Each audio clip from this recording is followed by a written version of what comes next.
Hey guys, what's going on? Coming at you with a Thursday morning video. I've been getting back into the routine of things and just making these regular again. The market's been great the past 2 weeks. Obviously, we had a lot of turmoil in September and early October, but things obviously are turning around because a lot of the fear has settled or has been worked out, or we kind of have a very clear direction of where we're going. So today I wanted to talk about Voyager Digial. This is a stock I've been buying for a couple months now. It's, I'm not really in crypto much. However, I do plan on actually entering in on Bitcoin and Ethereum. I want to stay with the two major players. Obviously, Bitcoin is one that hedges. It's like a digital gold. That's how I look at it as. I don't think it will ever be like a transaction, a quick transaction form of, basically currency. That's like way back in, I think in 2014, 15, 16, and 17. That's kind of the direction they were hoping would go, but it just didn't go that way. So it kind of just hedges inflation. That's kind of why I really like Bitcoin.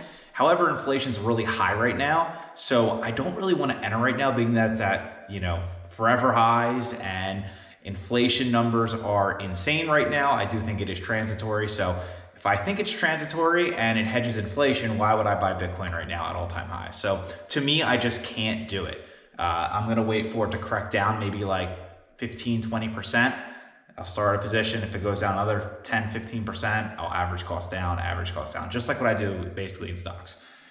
So, and obviously Ethereum too, that's basically the other big one basically. So I might do that. I'm not a guru in crypto by any means, but it is something I do want to have a little bit of my portfolio too, maybe like 5% to start with and see how that goes. But yeah, so today we're talking about Voyager Digial. Ticker is Vygvf. It's so complicated, they need to make that simpler. I wish they did. So it closed yesterday at $16.69. That's a 14% gain from the day prior. So that's a really, really, really big rally. My cost base is $10.52. I was buying very heavy in the high nines, low tens. I think the highest I ever bought was $11. When it was at like 18, 19, 20, 21, when crypto was going crazy, I think it, Voyager went as high as, I want to say it almost hit $30. Let me just check real quick. But like, I was just running the numbers and, it just didn't really make much. Yeah, it hit $30.20. So it just didn't really make too much sense for me to buy at that. I thought the crypto, all the hype was going nuts. So I didn't really enter in them. I kind of waited for it to go down. And when it was at, the low, like 12, 11, 10, 9, 8, like, dude, the pricing, if you just run the valuation, even if it has a glimpse of good hope in the future, I mean, the valuation is silly. So I started a position. I'm very happy I did. Obviously, I wish I bought more. I don't think it's going to go below $12 again. That's just my opinion, unless crypto has a really, really, really massive bad downturn, which I don't think it's going to have, to be honest. One big thing that happened last week, I obviously wasn't making many videos last week, so I couldn't report on it right away, but Mark Cuban partnered with Voyager. If you don't know who Mark Cuban is, he's a billionaire. He is on Shark Tank. He's a very smart person. He owns the Dallas Mavericks, which is an NBA team. If you don't follow basketball, he's an owner of that. It's a 5-year deal. He's partnering with Voyager as like their official crypto. So that's huge. Even if you're not familiar with crypto or, it's just going to put it out there to a lot of people. And I think a lot of people are going to open their eyes if they see that Mark Cuban does it. The dude's a billionaire. He's a very successful businessman. He really doesn't do bad deals. That's my opinion, especially partnering with his NBA team. I don't know. I mean, I just feel like that's so good for this stock. Obviously the CEOs of Voyager came from E-Trade, so they have experience in brokerages and stuff like that. It's just such a cheap market cap compared to Coinbase. It's such a good stock. Like, if you just think about it, everything's just lining up perfectly. Like, crypto is going to be bigger. It's going to keep growing. You have big time people like this getting involved. So it's definitely all going in the right direction, which I love. So that's super exciting. So that's when it really like popped. When that news came out last week, it just jumped. So I think it was sitting at like $9, $10 and it went up to like 13 or 14 like overnight when that news dropped. Voyager also recently just announced they're integrating with ETFs and DeFi. So these are two really big things. NFTs and DeFi. I think NFTs are going to be really, really, really, really big in the future. I think the younger generation, Z, I think they understand a little more than me because I'm a millennial. But, you know, I was a big hater on it last year. I'm like, this is stupid. Like, it holds no value. Like, you can't hold it, you know? I don't know. I just couldn't really wrap my head around it. But just because, like, you know, a lot of big people and a lot of these platforms and businesses, like, they're kind of opening my eyes to, like, okay, this might be around forever, and it's just going to be like another form of collecting things. So I get that, and it's, you know, it's going to be very popular with the younger generation as they gain, you know, wealth and jobs. I think that market's just going to grow. So that's a really, really, really big thing for Voyager.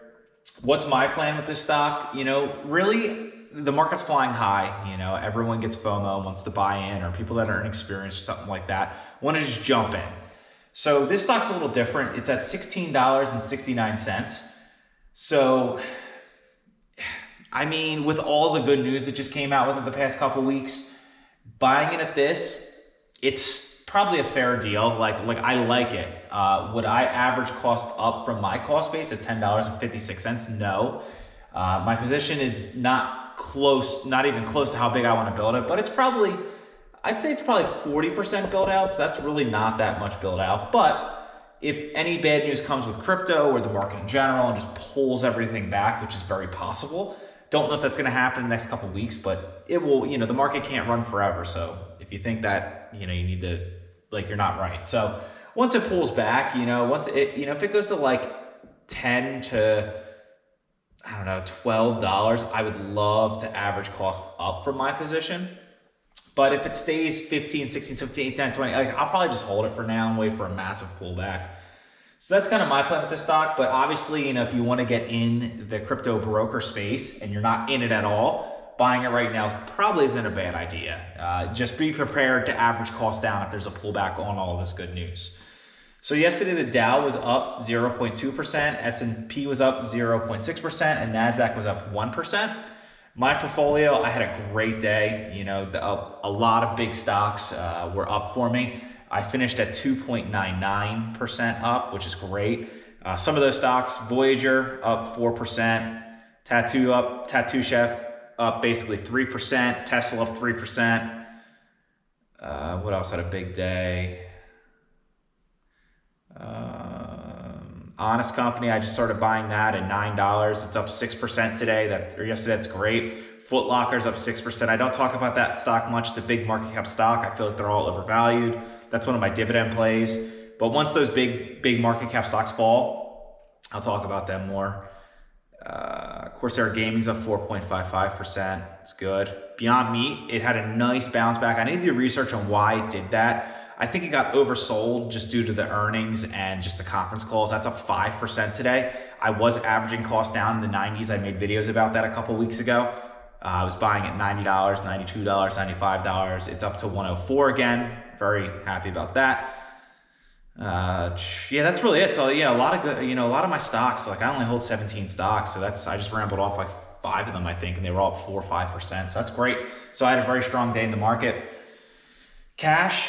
So I'm actually holding, you know, a lot of cash right now. We'll call it, I'm holding 30% in my portfolio. However, I recently just sold one of my cars, and I have a good amount of cash just laying around ready to deploy. So that's good. So if we have so basically what I'm going to do with that, you know, if we have a massive market pullback, like a 5 or 10% pullback, like in the NASDAQ or S&P, which I don't think it's really going to happen unless super bad news comes out, I'm going to use that money. I'm going to tap into that money, and I'll go very aggressive with my current stocks. Otherwise, I'm just going to, you know, do as normal, act like I got 30%. So I'm in like a super good financial spot right now with the market. My stocks are running. I got a bunch of cash in my account, and then I have even a reserve. So I have zero margin. So I have a lot of money right now to play with, which is great. So, you know, it's good. So life's good right now. The market's good. Hopefully you guys are liking these videos. If you do, trying to get to 800 subs by the end of this month. I don't know if that's possible, but if you hit the subscribe button, it's much appreciated. Till tomorrow, peace.